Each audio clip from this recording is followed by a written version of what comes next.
तो last part के and में हमने देखा था कि उस एल्डर ने माइक और डेव को बताया था कि तुम्हें लाइफ ऑफ स्टोन पाने से पहले एक टास्क को पूरा करना पड़ेगा। तो ये सुन के वो दोनों उस टास्क को पूरा करने के लिए एक बड़े से गड्ढे में आ जाते हैं। अब आगे तो इस पार्ट की शुरुआत में हम उस गड्ढे में एक अजीब से माउस जैसे क्रिएचर को देखते हैं जिसे वो आंट्स मार देती है। इधर माइक और डेव उस गड्ढे में आ जाते हैं जहां माइक अपने वाटर एलिमेंट का इस्तेमाल करने की कोशिश करता है, लेकिन वो इसमें कामयाब नहीं हो पाता, जिसकी वजह से वो समझ जाता है कि यहाँ वाटर एलिमेंट का इस्तेमाल नहीं हो सकता।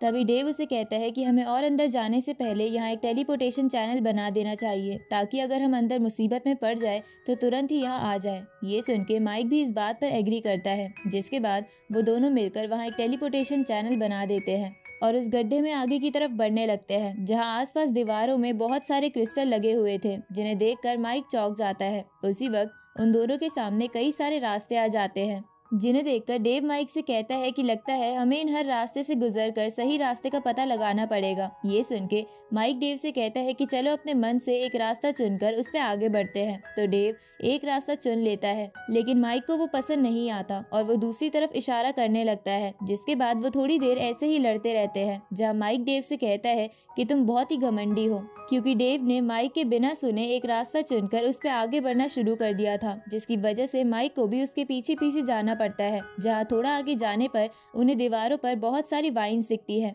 जिनमें से कुछ में तो इंसानी हड्डियां थी, लेकिन वो लोग उन्हें नहीं देख पाते। तभी उन वाइन्स में से एक वाइन फ्लावर उनका पीछा करने लगता है और उन पर अटैक करता है, लेकिन वो दोनों साइड में कूदकर बच जाते हैं। जिसके बाद डेव अपनी बुक निकालकर स्लैश अटैक से उस फ्लावर को खत्म कर देता है, पर उसी वक्त वहाँ और बहुत से फ्लावर आ जाते हैं। तो ये देखकर वो लोग तेजी से वहाँ से आगे बढ़ने लगते हैं, जिसमें उन्हें थोड़ी मुश्किल होती है, लेकिन वो सही सलामत एक लावा वाले एरिया में आ जाते हैं, जहाँ वो फ्लावर्स नहीं आते, क्योंकि वो जगह बहुत ज्यादा गर्म थी। तभी उन लावा में बड़े बड़े ब्लास्ट होने लगते हैं। तो ये देखकर डेव और माइक अपनी अपनी पावर्स की मदद से जल्दी से भागकर दूसरी साइड आ जाते हैं, क्योंकि अगर वो ऐसा नहीं करते तो वो लावा में डूब जाते। लेकिन जिस जगह वो दोनों पहुंचे थे वहां पर बहुत सारे बैट्स थे जो उन पे हमला कर देते हैं। तो ये देखकर डेव अपने डिवाइन स्टैचू में बदल जाता है और माइक अपने विंड ब्लेड अटैक की मदद से आगे का रास्ता खाली करने लगता है, जिसकी वजह से वो दोनों एक दूसरी जगह पर आ जाते हैं,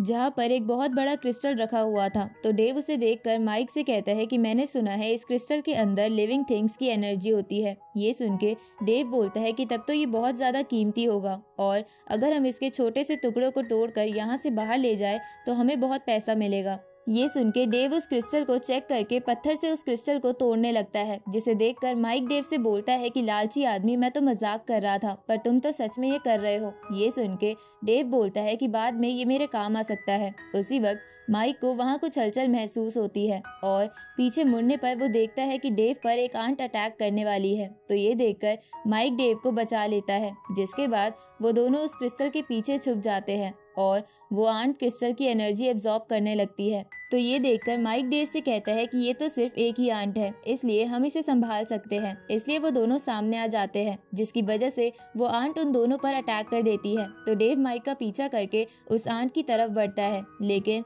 वो आंट डेव को भी पीछे कर देती है। जिसके बाद वो आंट उन दोनों पर एसिड फेंकती है, जिससे वो दोनों तो बच जाते हैं, लेकिन जिस पत्थर पर वो एसिड गिरता है वो गल जाता है, जिसे देखकर माइक कहता है कि ये तो बहुत ही ज्यादा स्ट्रॉन्ग फॉर्मिक एसिड है। उसी वक्त वो आंट उन दोनों की तरफ बढ़ के अपने टेंटिकल से अटैक करने लगती है। तो ये देखकर वो दोनों साइड हो जाते हैं और माइक उस आंट पर विंड ब्लेड अटैक करता है, जिससे उसे ज्यादा कुछ नहीं होता। इसलिए वो डेव से उस आंट को बीच में से कट करने को कहता है, जिसे सुनकर डेव अपनी स्पिरिचुअल स्वॉर्ड से उस आंट को काट देता है, जिसकी वजह से उस आंट का ग्रीन ब्लड बाहर गिरने लगता है। तो माइक उस ब्लड को सूंघ कर कहता है कि इनका ब्लड तो प्योर एनर्जी से बना है और इनका शेल भी बहुत मजबूत है, बस इनकी बॉडी का बीच का पार्ट ही थोड़ा वीक है। उसी समय वो ब्लड वापस से एक क्रिस्टल में बदल जाता है, जो बाकी क्रिस्टल से अलग था, लेकिन वो क्रिस्टल माइक और डेव ने उन क्लैन वाले लोगों के एरो में देखे थे। तो इस पे डेव माइक को बताता है कि ये क्रिस्टल कई टाइप्स के होते हैं, जिनमें से कुछ का नाम ग्रीन एमरेड, येलो एमरेड और रेड एमरेड है। अब इसके बाद डेव माइक से कहता है कि अगर हमें उन क्लैन वाले लोगों से लाइफ स्टोन चाहिए तो हमें कम से कम 2 रेड गोल्ड लेवल क्रिस्टल की जरूरत होगी। ये सुन के माइक डेव से पूछता है कि अगर हम इस वाले क्रिस्टल की मदद से लाइफ ऑफ स्टोन चाहे तो हमें ऐसे कितने क्रिस्टल की जरूरत पड़ेगी। इस पर डेव बोलता है कि 20,000। ये सुन के माइक को चक्कर आने लगते हैं, पर तभी डेव माइक को चुप करा देता है क्योंकि उसे कुछ आवाज आ रही थी। अब वो दोनों उस आवाज को ध्यान से सुनते हैं और उन्हें सुनाई देता है कि उनकी तरफ कम से कम 100 आंट्स आ रही है। तो ये पता चलने पर माइक डेव से कहता है कि चलो मिलकर इन पे अटैक करते हैं। ये सुन के डेव वहाँ बने हुए सभी होल्स को अपनी शील्ड से बंद कर देता है तो आंट सामने वाले रास्ते से आने लगती है, जिसे देखकर माइक अपनी थंडर और फायर पावर मिलाकर उन सभी आंट्स पर एक बड़ा अटैक करता है और इधर डेव अपनी स्वॉर्ड की मदद से बाकी आंट्स को काट देता है, जिसके बाद उन सभी आंट्स का ब्लड वैसे ही क्रिस्टल्स में बदल जाता है। तो ये देखकर माइक डेव से कहता है कि चलो अब ऐसे ही बाकी आंट्स को भी मार के इन क्रिस्टल को कलेक्ट कर लेते हैं, जिसे देखकर डेव बोलता है कि अगर इन आंट्स को मारना इतना ही आसान होता तो वो क्लैन वाले लोग उन आंट्स से नहीं डरते। उसी वक्त उनकी तरफ बहुत तेज साउंड आने लगती है,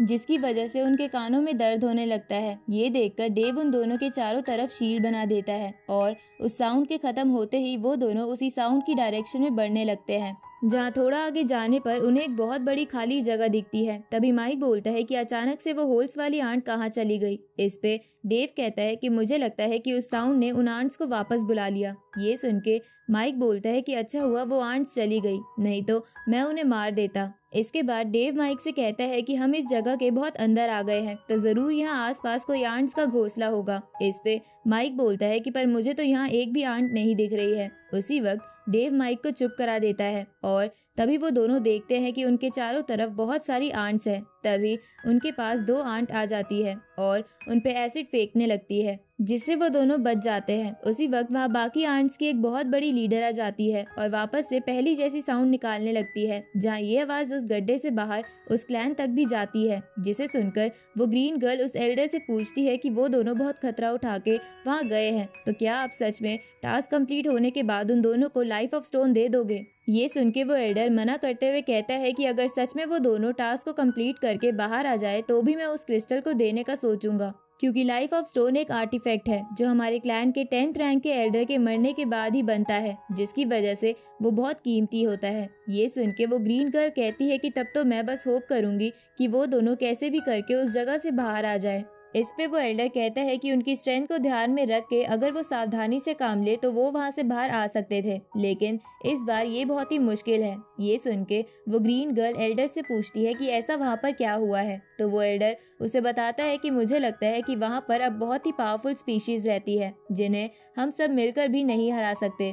दूसरी तरफ हम माइक और डेव को देखते हैं जो उन आंट से लड़ रहे थे, जहां माइक अपनी थंडर और विंड पावर का उन पे इस्तेमाल करता है, लेकिन उन दोनों का ही आंट्स पे कोई असर नहीं होता। तो ये देखकर डेव उन आंट्स पर अपनी स्वॉर्ड से अटैक करता है, लेकिन वो आंट्स बहुत ज्यादा थी और उन्हें मारने में भी बहुत टाइम लग रहा था। तभी माइक अपना बहुत बड़ा फायर ड्रैगन बना देता है और उनमें से बहुत सारी आंट्स को जला देता है, जिसकी वजह से उनके पास और भी क्रिस्टल आ जाते हैं। लेकिन तभी वो लीडर आंट छोटी आंट से कुछ कहती है, जिसके बाद वो आंट्स माइक के ड्रैगन पर एसिड फेंकने लगती है, जिसकी वजह से माइक को बहुत दर्द होता है और उसका ड्रैगन गायब हो जाता है। तभी बाकी आंट्स उनकी तरफ बढ़ने लगती है। तो ये देखकर डेव उन दोनों के चारों ओर एक शील्ड बना देता है। तभी माइक डेव से बोलता है कि ये आंट्स बहुत ज्यादा है और इन्हें मारना बहुत मुश्किल है। लगता है उस बुड्ढे ने हमें बहुत बड़ी मुसीबत में डाल दिया है। तो इस पे डेव माइक से बोलता है कि एल्डर ने तो हमें चॉइस दी थी और हमें यहाँ आना था। तो ये सुन के माइक को अपना डिसीजन याद आता है, तो वो उन आंट से फिर से लड़ने के लिए